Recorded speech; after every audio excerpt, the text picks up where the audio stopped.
السلام علیکم ورحمۃ اللہ وبرکاتہ۔ بسم اللہ الرحمن الرحیم۔ الحمد للہ علی ما انعم وعلم من البیان ما لم نعلم، والصلاة على سیدنا محمد خیر من نطق بالصواب وأفضل من أوتي الحكمة وفصل الخطاب، وعلى آله الأطهار وصحابته الأخيار۔ میرے پیارے دل عزیز بچوں، آپ لوگ کیسے ہیں؟ سب خیریت سے ہے نا؟ اللہ تعالی ہماری صحت و عافیت دائم قائم رکھے، آمین یا رب العالمین۔ بلاغہ اور فصاحت کی تعریف سے چند باتیں سمجھنے کا ہے، وہی ہے ہمارا چرچا۔ شرح میں لکھا ہے فصاحہ اور بلاغہ یتوقفان علی امور، چند باتوں پر واقف ہیں فصاحہ اور بلاغہ۔ ایک تو کیا ہے؟ الاحتراز عن تنافر الحروف، تنافر الحروف نہیں ہونے کا، تنافر الحروف سے بچنا، وعن الغرابہ وعن مخالفت القیاس وعن تنافر الکلمات وعن ضعف التألیف وعن التعقید اللفظی وعن التعقید المعنوی۔ یہ ساری چیزوں سے احتراز ہونا، محترز رہنا، وہی ہے فصاحہ بلاغہ سے مراد۔ اور اس کے ساتھ بلاغہ میں ایک اور چیز ہے، بلاغہ بتوقفها علی الاحتراز عن الخطأ فی تأدیۃ المعنی المراد، جو ہماری مراد ہے وہ معنی، وہ مقصود ہم ادا کرتے وقت وہ جملہ میں خطا نہیں ہونا، خطا سے بچنا، وہ بھی ہے بلاغہ کا ایک فائدہ۔ یہ 7 باتوں سے بچنا ہے ہمارا کلام۔ اگر ہے اس میں کسی ایک حاصل ہوا تو ہمارا کلام میں انتفت الفصاحہ، فصاحہ نہیں ہوگا۔ اگر فصاحہ نہیں ہوا تو بلاغہ بھی نہیں ہوگا، کیونکہ یہ بلاغہ ہونے کے لیے فصاحت کی ضروری ہے۔ وہی ہے اس کا مقدمہ کے طور پر سمجھنے کا۔ ابھی ہم کتاب میں دیکھتے ہیں، کتاب میں فصاحہ اور بلاغہ کی تعریف سے کیا کیا باتیں ہمارے سامنے رکھ رہے ہیں، دیکھتے ہیں۔ وَعُلِمَ أَيْضًا، اور یہ بھی معلوم ہو گیا، أَنَّ الْبَلَاغَةَ فِي الْكَلَامِ، کلام میں بلاغہ، مرجعها، بلاغت کا مرجع، بلاغہ کا مرجع، مرجع سے کیا مراد ہے ادھر؟ ما یجب ان یحصل، وہ ہونا واجب ہے، حتی یمکن حصولها، تب تو وہ بلاغہ حاصل ہوگا، ہے نا؟ یہ چیز ہوا تو ایسی ایک چیز کے بارے میں بتا رہے ہیں ہم، وہ ہونا کیا ہے؟ ما یجب ان یحصل، وہ ہونا واجب ہے، حتی یمکن حصولها، تب تو یہ بلاغہ حاصل ہوگا۔ وہ کیسے؟ کما یقال مرجع الجود الی الغنا، مرجع الجود الی الغنا، جود و کرم کا مرجع غنا کی طرف ہے۔ وہ کیسے؟ جود اور سخاوت دکھانا ہے تو کیا چاہیے؟ غنا حاصل کرنا چاہیے نا۔ غنا حاصل ہوا تو کیا کر سکتے ہیں؟ جود، سخاوت کر سکتے ہیں۔ اسی طرح یہ جو بات ابھی بولنے والے ہیں وہ بات حاصل ہوئی تو بلاغہ حاصل ہوگی، تب ہم بول سکتے ہیں مرجع البلاغہ، یہ جو بات بولنے والے ہیں وہ بات ہے۔ جیسے مرجع الجود الی الغنا، جود ہونے کے لیے غنا کی ضرورت ہے، اسی طرح بلاغہ ہونے کے لیے یہ جو بات آنے والی ہے وہ ہونے کی ضرورت ہے۔ کیا ہے وہ؟ الی الاحتراز عن الخطأ فی تأدیۃ المعنی المراد، کیا ہے وہ؟ مراد کے ادا کرنے میں غلطی سے بچنا ہے۔ الی الاحتراز عن الخطأ فی تأدیۃ المعنی المراد، یعنی مراد کے ادا کرنے میں غلطی سے بچنا ہے۔ وَإِلَّا، ورنہ لَرُبَّمَا أدى المعنى المراد بلفظ غير مطابق لمقتضى الحال فلا يكون بلیغا، نہیں تو کیا ہوگا لا لربما، بعض اوقات، ورنہ بعض اوقات میں معنی مراد ہے نا، معنی مراد کو ایسے لفظ سے بلفظ غیر مطابق للمقتضى الحال، ہے نا، ایسے لفظ سے ادا کیا جائے گا جو مقتضی حال کے مطابق نہیں ہو۔ ایسا ہوا تو فلا یکون بلیغا، کلام کیا نہیں ہوگا؟ بلیغ نہیں ہوگا۔ پیارے بچوں، آپ لوگ سمجھے کیا ہے بلاغہ؟ تو بلاغہ ہونے کے لیے کیا ہونا ہے؟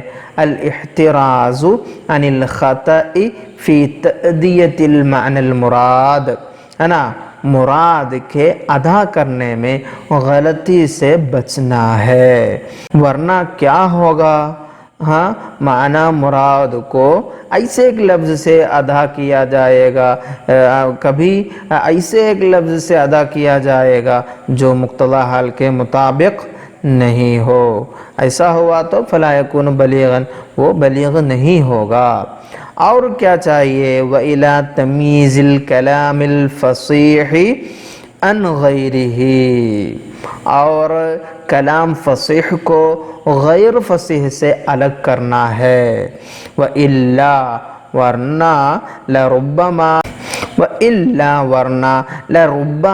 اورد الکلام المطابق لمقتضى الحال غیر فصیح، ورنہ اس کلام کو جو مقتضی حال کے مطابق ہے غیر فصیح لایا جائے گا۔ ایسے کلام، وہ کلام مقتضی حال کے مطابق ہو پھر بھی وہ غیر فصیح ہو کے لایا جائے گا، اس لیے کیا ہونا ہے؟ ہاں، فصیح کو غیر فصیح سے الگ کرنا بھی ہے۔ مقتضی الحال کے مطابق کلام غیر فصیح ہو کے لایا گیا تو فلا یکون بلیغا، تب بھی وہ کلام کیا نہیں ہوگا؟ بلیغ نہیں ہوگا نا۔ کیوں؟ لوجوب الفصاحت فی البلاغہ، بلاغہ میں کیا واجب ہے؟ فصاحت واجب ہے۔ ادھر کیا ہوا؟ ہاں، مقتضی الحال کے مطابق کلام بھی کبھی غیر فصیح ہو کے لایا جائے گا، ایسے غیر فصیح سے اس کو ادا کیا تو پھر کیا ہوگا؟ فلا یکون بلیغا، وہ کلام بلیغ نہیں ہوگا۔ اس لیے کیا ہونا ہے؟ کلام فصیح کیا ہے، غیر فصیح کیا ہے، وہ بھی جاننا ضروری ہے۔ وَيَدْخُلُ فِي تَمْيِيزِ الْكَلَامِ الْفَصِيحِ مِنْ غَيْرِهِ، کلام فصیح کو غیر فصیح سے الگ کرنا بتایا نا، اس میں یہ بھی داخل ہوگا تمییز الکلمات الفصیحہ، کلمات فصیحہ کو الگ کرنا، من غیرہا، غیر فصیحہ سے ممتاز کرنا، الگ کرنا، کیونکہ لتوقفہ، کیونکہ وہ ایک کلام ہے نا، وہ کلام موقوف ہے علیہا، فصیح کلمات پر، فصیح کلمات پر موقوف ہے یہ ایک کلام، اس لیے کیا کرنا ہے؟ ہاں، کلمات فصیحہ کو غیر فصیحہ سے الگ کرنا ہے، نہیں تو وہ جملہ کیا نہیں ہوگا؟ بلیغ نہیں ہوگا، کلام بلیغ نہیں ہوگا۔ تو ادھر کیا پڑھے ہم؟ ہاں، تو کلام میں بلاغہ ہونے کے لیے کیا ضروری ہے؟ الاحتراز عن الخطأ فی تأدیۃ المعنی المراد، ہے نا، مراد ادا کرنے میں غلطی سے بچنا ہے۔ وہ نہیں بچیں گے تو کیا ہوگا حال؟ ہاں، کبھی ایسے ایک لفظ، وہ لفظ مقتضی الحال سے مطابق نہیں ہو، اس سے وہ معنی مراد ادا کرنا ہوگا، ایسا ادا کیا تو وہ کلام بلیغ نہیں ہوگا۔ اور کیا ہے؟ فصیح کلام کو غیر فصیح سے الگ کر کے سمجھنا ہے، الگ کر کے پیش کرنا بھی ہے، نہیں تو کلام مطابق لمقتضی الحال ہو پھر بھی وہ غیر فصیح ہو کے ادا کیا جائے گا تو فلا یکون بلیغا، تبھی وہ بلیغ نہیں ہوگا، کیونکہ بلاغہ میں فصاحت ہونا واجب ہے، غیر فصیح کلمات پیش کیے تو وہ کلام بلیغ نہیں ہو سکتا۔ تو کلام فصیح کو الگ کرنا بولو تو کیا پڑے ابھی؟ کلمات فصیحہ اور غیر فصیحہ کیا ہے، یہ بھی الگ کر کے سمجھنا، استعمال کرنا ہوگا، کیونکہ وہ کلام فصیح ہونے کے لیے کیا ضروری ہے؟ وہ کلمات بھی فصیحہ ہونا ضروری ہے، نہیں تو وہ کلام فصیح نہیں ہوگا، فصیح نہیں ہوا تو وہ جملہ بلیغ بھی نہیں ہوگا۔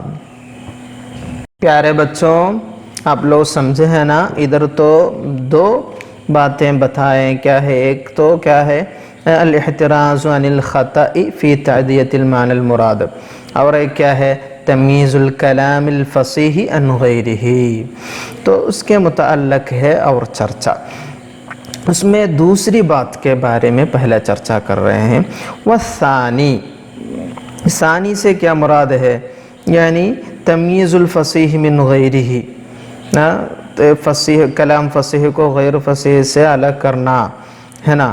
من ہو، اس میں سے بعض ہے، ای بعضہ، اس میں سے بعض ہے، ما یبین فی علم متن اللغہ، ما یوضح، بیان کیا جاتا ہے، فی علم متن اللغہ، فی علم متن اللغہ بولو تو علم متن اللغہ یا علم اصل اللغہ یہ سب بول سکتے ہیں۔ تو علم اصل اللغہ یا علم متن اللغہ میں بیان کیا جاتا ہے یہ تمییز الفصیح من غیرہ سے بعض۔ وہ بعض کیسے؟ کل غرابت، تو غرابت کے متعلق علم متن اللغہ، علم اصل اللغہ میں چرچا ہوتا ہے۔ غرابت والی لفظ، غرابت والے الفاظ کیا ہے اور کیا چیز میں غرابت نہیں ہے، یہ سب سمجھنے کے لیے علم متن اللغہ پڑھنا چاہیے، اس میں یہ چرچا ہو رہا ہے۔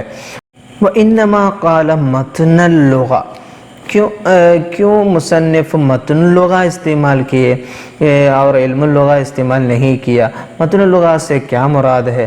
ای معرفت اوضاع المفردات، مفردات کے اوضاع کے بارے میں سمجھنا ہے۔ اوضاع کے بارے میں سمجھنا بولو تو معرفت المفردات الموضوعۃ لمعانیہا، اور ایک مفرد اس کے خاص ایک معنی کے لیے رکھا جاتا ہے نا، ایسے اس کا وضع معرفت المفردات الموضوعۃ لمعانیہا، خاص معنی کے لیے کیے گئے مفردات، اس کے بارے میں پڑھنے کا، سمجھنے کا، جاننے کا علم ہے وہ۔ متن اللغہ کیوں استعمال کیے؟ متن اللغہ سے کیا مراد ہے؟ معرفت اوضاع المفردات، ای معرفت المفردات الموضوعۃ لمعانیہا، خاص معنی کے لیے وضع کیے گئے مفردات کے بارے میں سمجھنا، یہ ہے متن اللغہ۔ یہ متن اللغہ کیوں کہے، متن اللغہ کیوں استعمال کیے، کیوں کہے مصنف؟ وہ اس لیے کہ لأن اللغۃ، کیونکہ یہ علم اللغہ استعمال کیا تو وہ اعم من ذالک، وہ متن اللغہ سے بھی عام رہے گا، اور اس میں علم اللغہ میں علوم العربیہ کا پورے اقسام اس میں شامل ہو جائے گا، اسی لیے یہ متن اللغہ خاص کر کے استعمال کیے ہیں۔ یعنی بِهِ یعرف تمییز السالم من الغرابۃ عن غیرہ، یعنی یہ متن لغت ہے نا، متن اللغہ، وہ متن اللغہ ہی سے سالم من الغرابہ کو غیر سالم من الغرابہ سے ممتاز کر سکتے ہیں۔ بمعنی ان من تتبع الکتب المتداولۃ واحاط بمعانی المفردات المأنوسہ، جو شخص وہ من تتبع الکتب المتداولہ، جو ہمارے پاس دستیاب کتب کا تتبع کیے، مطالعہ کیے، وَأَحَاطَ بِمَعَانِ الْمُفْرَدَاتِ الْمَأْنُوسَةِ، مفردات مأنوسہ سے مراد کیا ہے؟ مفردات مستعملہ، ہر وقت استعمال کیے جانے والے مفردات کا معانی بھی جان لیا، وہ شخص علما ان کو یہ بات معلوم ہو جائے گی انما عداہا کہ ان الفاظ مفردہ کے علاوہ مما یفتقر الی تنقیر او تخریج، ان الفاظ مفردہ کے علاوہ جتنے الفاظ ہیں وہ ہمارے پاس دستیاب وہ کتب ہے نا، وہ کتب میں موجود نہ ہونے کی وجہ سے مما یفتقر الی تنقیر او تخریج، مما یفتقر الی تنقیر سے مراد کیا ہے؟ بحث تفتیش، جو الفاظ جو بحث و تفتیش کا محتاج ہو، کیونکہ وہ ہمارے پاس دستیاب کتب میں نہیں ہے، القاموس، الاساس، المصباح المختار جیسی کتابوں میں، او تخریج نہیں تو وجہ بعید پر تخریج کے محتاج ہیں، جیسے مسرج پہلے ہم پڑھے تھے نا، وہ کیسے سرج اللہ وجہہ سے یا سراج سے ہیں، ایسے بہت ساری تخریجات پڑھے تھے۔ تو ایسے الفاظ ہیں نا جو وہ کتب متداولہ میں نہیں ہو، بحث و تفتیش کے محتاج ہو یا وجہ بعید پر تخریج کے محتاج ہو، ایسے الفاظ فہو غیر سالم من الغرابتی، وہ غرابت سے محفوظ نہیں ہوتے ہیں۔ وبہذا تبین فساد ما قیل، اس سے اس بات کا فساد ظاہر ہو گیا جو کہا گیا ہے کہ انہ لیس فی علم متن اللغہ، علم متن اللغہ میں نہیں ہے، کیا نہیں ہے؟ ان بعض الالفاظ، کہ بعض الفاظ یحتاج فی معرفتہ، اپنی معرفت میں اس کے محتاج ہیں کہ الی یبحث عنہ فی الکتب المبسوطۃ فی اللغۃ، کہ ان سے لغت کی بڑی بڑی کتابوں میں بحث کی جائے۔ ادھر شارح یہ جملے سے کیا کہنے کی کوشش کر رہے ہیں؟ شارح کہتے ہیں کہ ہمارے اس جواب سے، اس جواب بولو تو بمعنی ان من تتبع الکتب المتداولہ سے شروع کی ہے نا، وہ جواب سے وہ اعتراض بھی دفع ہو گیا ہے جو زوزنی امام زوزنی کی طرف سے مصنف پر کیا گیا ہے۔ زوزنی کیا کہتے ہیں؟ زوزنی کہتے ہیں کہ مصنف کا قول ہے نا منہ ما یبین فی علم متن اللغہ، وہ جملہ وہ قول اس بات کا تقاضا کرتا ہے کہ علم لغت کی کتابوں میں یہ مذکور ہوتا ہے کہ بعض کلمات غریبہ اپنے معنی کی معرفت میں اس بات کے محتاج ہوتے ہیں کہ لغت کی بڑی بڑی کتابوں میں ان سے بحث کی جاتی ہے، حالانکہ یہ بات لغت کی کسی کتاب میں بھی واقع نہیں ہے۔ یہ ہے وہ زوزنی امام کا قول، وہ قول کا اعتراض ہوا ہے یہ جملہ سے۔ کیا ہے وہ جملہ؟ بمعنی ان من تتبع الکتب المتداولہ واحاط بمعانی المفردات المأنوسہ علم ان ما عداها مما یفتقر الى تنقیر او تخریج فہو غیر سالم من الغرابہ۔ وہ جملہ سے یہ اعتراض کا جواب بھی ہو گیا ہے۔ پیارے بچوں، آپ لوگ سمجھے ہوں گے علم متن اللغہ میں ہی کیسے یہ معلوم کر رہا ہے، بڑی بڑی کتابوں میں دیکھتے ہوئے وہاں مستعملہ استعمال کیے جانے والے مفردات موضوعانہ استعمال کیے جانے والے مفردات کا معانی جان لیے، معانی معلوم کرتے ہیں۔ ایسے معلوم کرنے بعد جو وہ کتابوں میں نہیں ہے، ایسے الفاظ ہے وہ اس کو بحث اور تفتیش کی سخت ضرورت ہے، نہیں تو اس کو ایک وجہ بعید پر تخریج کرنے کے محتاج ہیں۔ یہ ایسے الفاظ ملیں گے تو معلوم پڑے گا وہ غیر سالم من الغرابہ ہے۔ تو یہ کہتے ہی کیا ہوا علم متن اللغہ میں ایسا کچھ نہیں ہے الفاظ جاننے کے لیے بڑی کتابوں میں دیکھنے کا، بڑی کتابوں میں مطالعہ کر کے جان لیں گے، ایسا کچھ نہیں ہے۔ علم متن اللغہ میں بولنے والوں کا اعتراض اس سے باطل ہو جائے گا۔ پیارے بچوں، تو کیا پڑھ رہے تھے ہم؟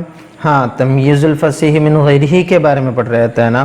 اس میں سب سے پہلے بتایا ما یبین فی علم متن اللغہ، علم متن اللغہ میں بیان کیے جانے والے ہیں کالغرابت جیسے، یا او فی علم التصریف، نہیں تو علم التصریف میں بیان کیے جانے والی باتیں بھی ہے، جیسے کل کا مخالفت القیاس، مخالفت القیاس جیسے اذ به یعرف ان الاجلل مخالف للقیاس دون الاجل، اذ به، کیونکہ یہ علم التصریف سے ہی کیا معلوم پڑے گا؟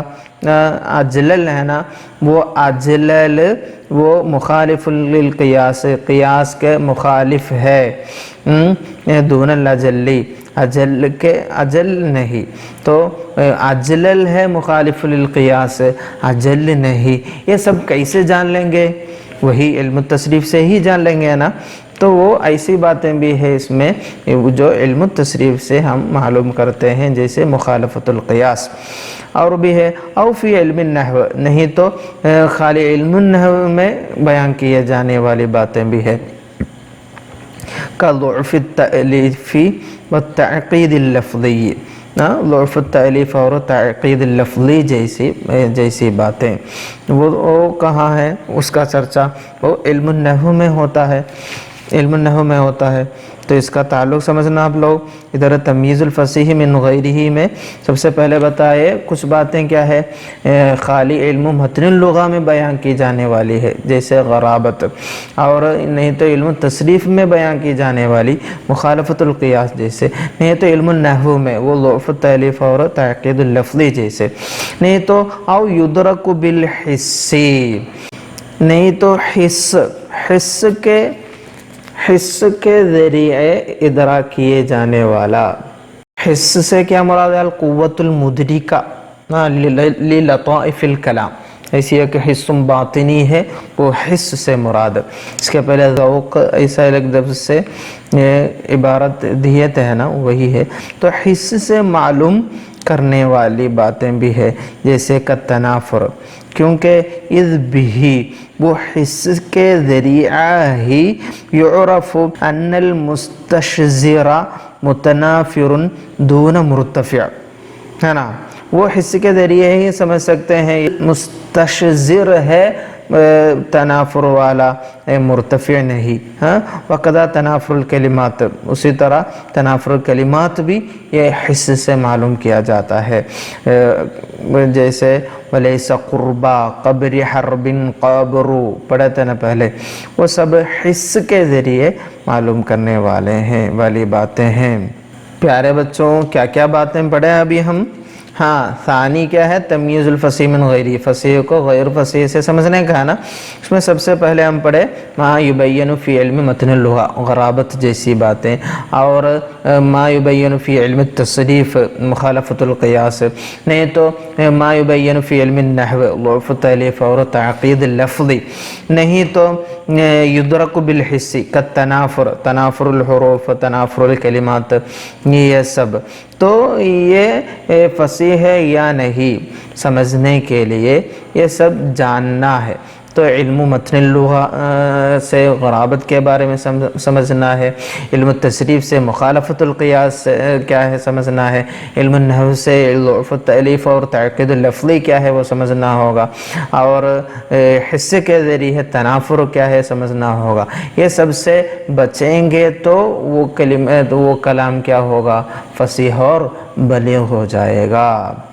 تو ادھر باقی کیا ہے وہ دیکھیے، وہوا بولو تو مراد ای ما یبین فی العلوم المذکورہ او یدرک بالحس، وہ سب ہے نا جو مذکورہ علوم ہے وہ علوم میں بیان کی جانے والی باتیں، نہیں تو یدرک بالحسی، حس سے ہم معلوم کرنے والی باتیں کیا ہے؟ ما عدا التعقید المعنوی، تعقید معنوی کے علاوہ باقی باتیں ہیں ہمیں یہ سارے علوم سے ملنے کا، سارے علوم سے یا حصے کے ذریعے کیا مل رہے ہیں؟ تعقید معنوی کے علاوہ باقی باتیں مل رہی ہے۔ تو ادھر ایک ضمیر کا چرچا بھی ہے، فالضمیر، تو ادھر ضمیر وہ ضمیر ہے نا، وہ ضمیر عائد الی ما بولو تو ادھر ہے نا ما یبین سے جو شروع کیے وہ ما کی طرف لوٹنے والا ہے۔ ومن زعم انہ عائد الی ما یدرک بالحس، کوئی ایسا دعویٰ کیا یہ ضمیر ادھر لاسٹ جو ہم بتائے یدرک بالحس، ما یدرک بالحس خالی اس کی طرف لوٹ رہا ہے بولنے والے، فقد سہا سہوا ظاہرا، پوری طرح قواعد بھول گئے ہیں، سہوا ظاہرا اس سے پوری طرح ظاہر سہو ہو گیا ہے۔ تو ادھر کیا بتانے چاہ رہے ہیں دیکھیے، وہوا بولو تو ما یبین فی العلوم المذکورہ یدرک بالحس، یہ ابھی تک جو ہم بتا رہے تھے علم متن لغہ سے ملنے والی باتیں اور علم التصریف سے ملنے والی باتیں اور علم النحو سے ملنے والی باتیں کیا ہے؟ ما عدا التعقید المعنوی، وہ تعقید معنوی کے علاوہ ہے وہ سارے علوم، کیونکہ اذ لا یعرف، یہ تعقید معنوی ہے نا وہ ہم معلوم نہیں کر سکتے بتلک العلومی، ابھی جو ہم بتائے مذکورہ علوم سے، علم متن اللغہ سے سمجھ میں نہیں آئے گا وہ، یا علم الصرف سے نہیں ہوگا، علم النحو سے نہیں ہوگا، وہ ما یدرک بالحس بھی نہیں ہے، ولا بالحس ہے نا، حس کے ذریعے بھی نہیں ہوگا، حواس کے ذریعے بھی نہیں ہوگا۔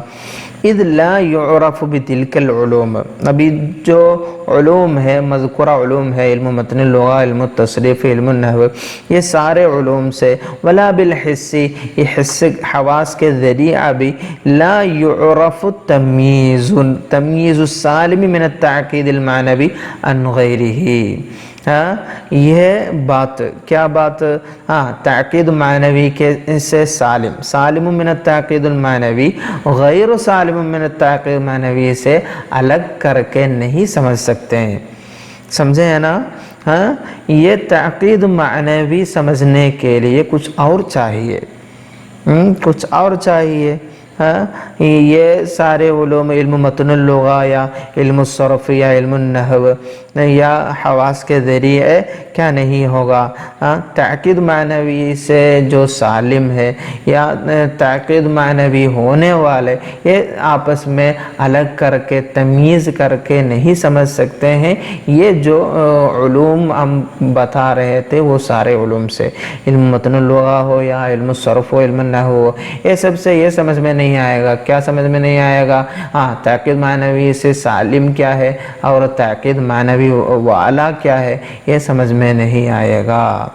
فعلم، تب معلوم پڑا، ان مرجع البلاغہ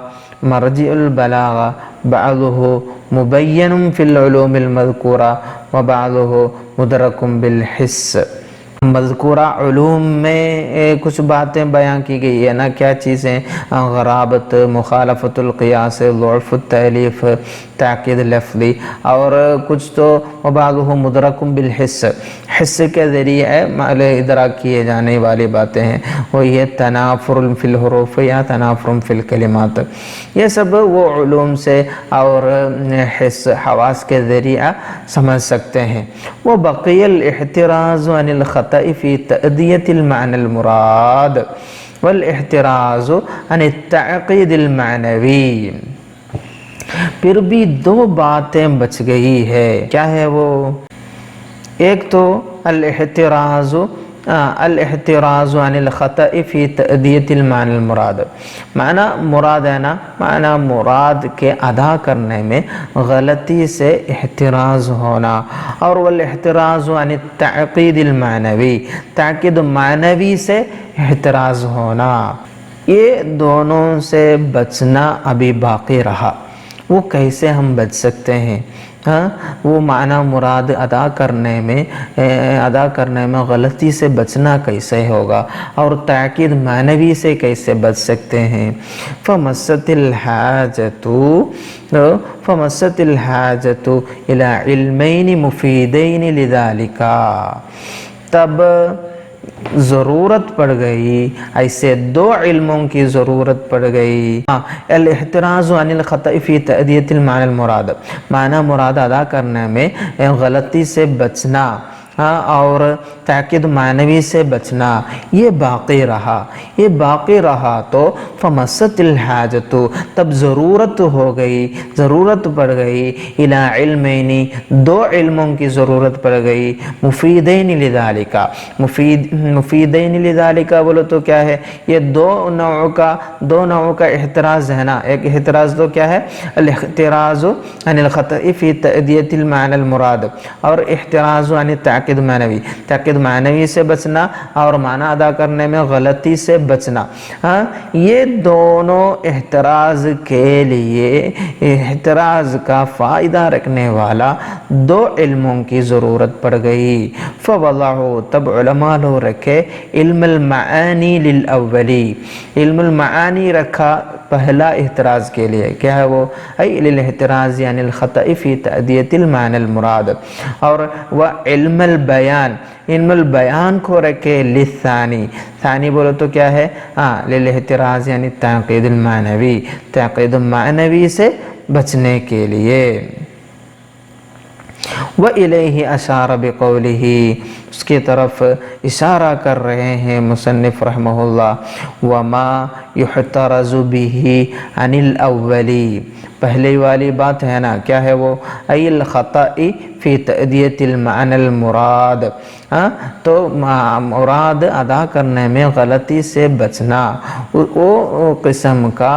قسم کا احتراز ہے نا، وہ احتراز کے لیے ہے علم المعانی.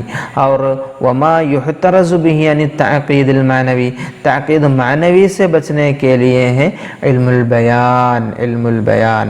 وسموا هذین العلمین، یہ علم المعانی اور علم البیان کو وہ لوگ نام رکھے ہیں، علماء لوگ نام رکھے ہیں علم البلاغہ نام رکھے ہیں لمکان مزید اختصاص لہما بالبلاغہ، کیونکہ یہ دونوں علم ہے نا، علم المعانی اور علم البیان، یہ دونوں کو بلاغت کے ساتھ زیادہ اختصاص ہے.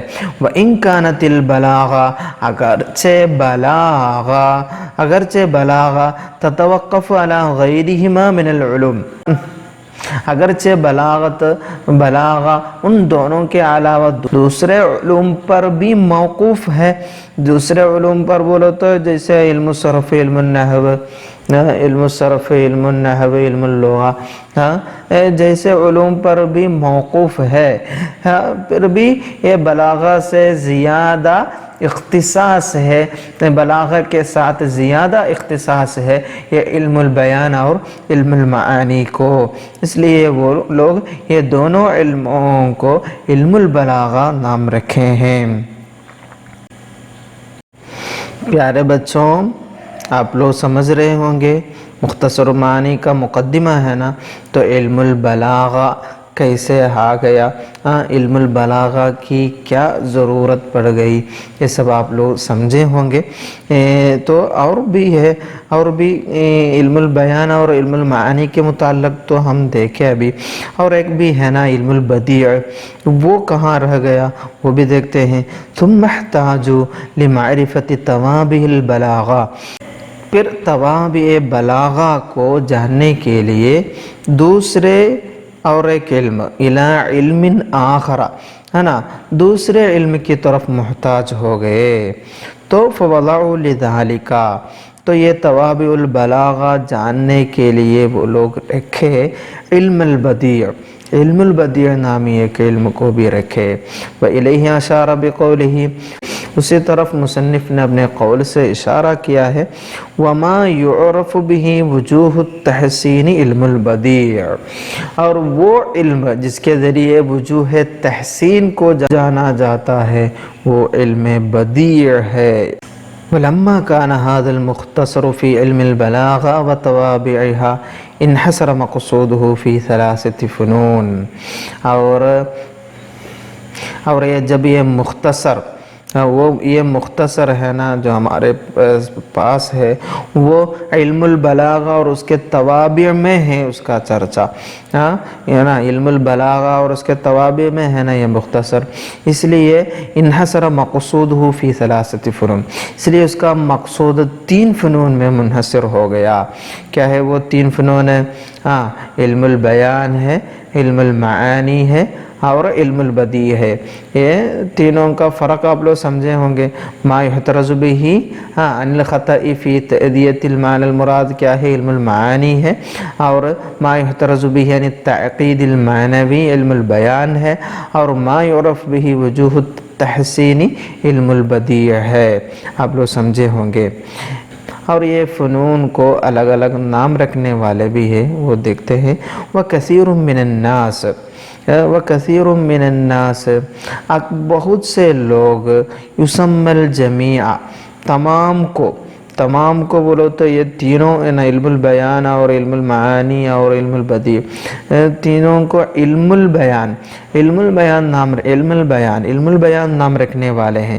وبعضهم يسمى الاول، کچھ علماء کیا کرتے ہیں پہلا والا اس کو کیا کرتے ہیں، پہلا والا بولو تو الاحتراز عن الخطأ فی تأدیۃ المعنی المراد ہے نا، اس کو علم المعانی بولنے والے ہیں۔ والاخیرین، پھر 2 باقی ہیں نا علم البیان اور علم البدیع، یہ دونوں کو مل کر علم البیان نام دینے والے بھی ہے۔ اور والثلاثۃ علم البدیع، اور کچھ علماء کیا کرتے ہیں تینوں کو علم البیان، علم المعانی، علم البیان، علم البدیع، یہ تینوں کو مل کر علم البدیع کے ساتھ، تینوں کو علم البدیع کے ساتھ نام دینے والے بھی ہے۔ ولا یخفی وجوہ المناسبہ، یہ نام دینے میں وجوہ مناسبت تو مخفی نہیں ہے، وہ آپس میں تعلق ہونے کی وجہ سے یہ لوگ ایسے نام رکھتے ہیں۔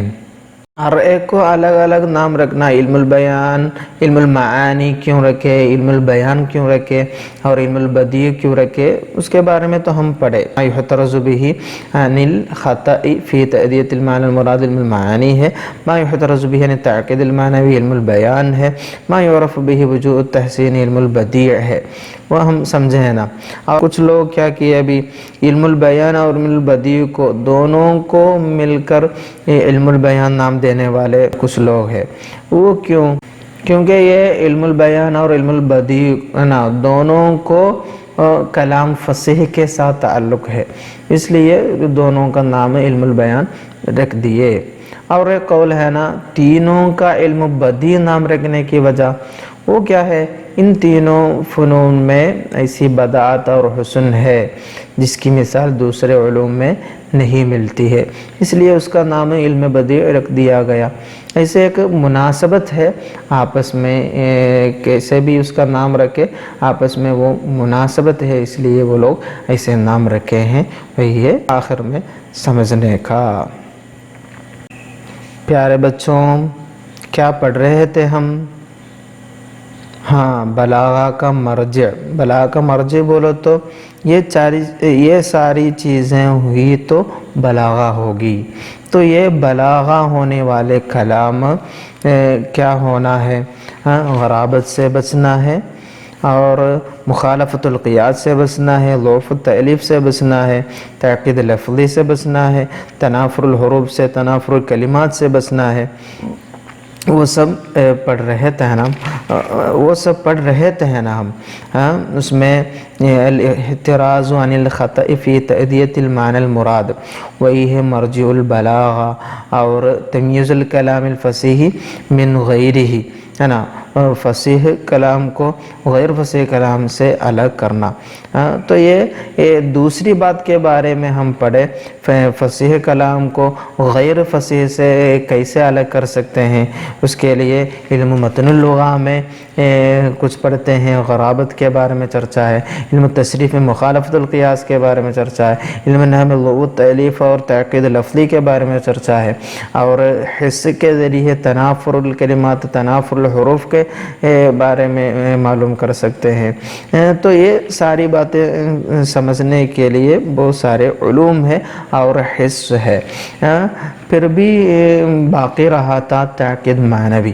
تعقید معنوی کیسے سمجھیں گے؟ اس کے لیے کچھ تو باقی نہیں رہا، تو ادھر دو باتیں سمجھنے کا تھا، ایک الاحتراز عن القطع فی تأدیۃ المعنی المراد، اور ایک الاحتراز عن التعقید المعنوی۔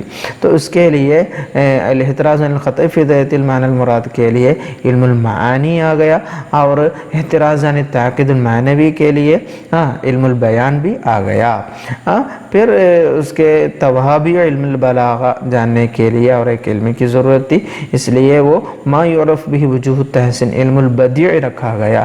ایسے سارے علم البیان کیسے آ گیا، علم المعانی کیسے آ گیا، علم البدیع کیسے آ گیا، یہ سب پڑھ رہے تھے ہم۔ یہی باتوں سے ہم یہ مقدمہ ختم کر رہے ہیں۔ انشاءاللہ اگلا پیریڈ سے الفن الاول سے، الفن الاول کیا ہے؟ علم المعانی۔ علم المعانی سے ہمارا چرچا جاری رکھیں گے انشاءاللہ۔ وما علینا الا البلاغ وآخر دعوانا الحمدللہ رب العالمین۔ السلام علیکم ورحمۃ اللہ وبرکاتہ۔